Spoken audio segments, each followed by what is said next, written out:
Hello everybody, this is Sarfaraz Khan once again from the IELTS PAL Online. Hope everybody is doing pretty well.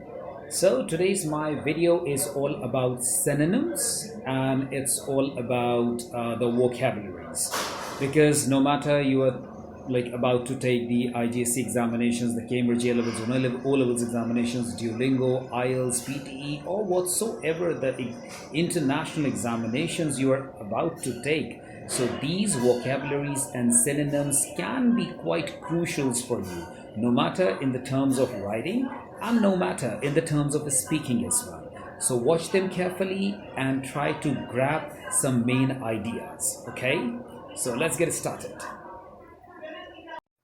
English vocabularies: informal to formal, set up, establish,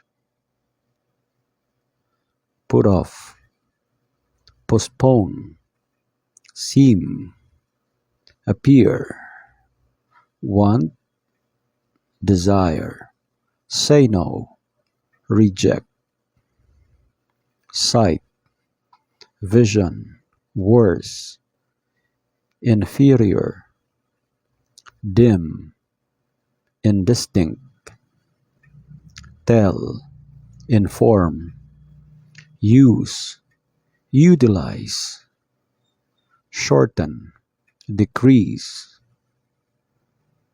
mainly, principally, lack,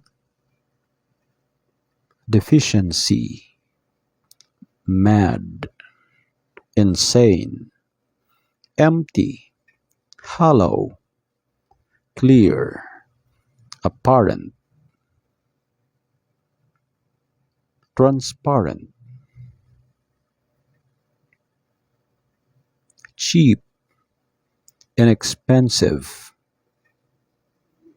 lucky, fortunate, give, provide, buy, purchase,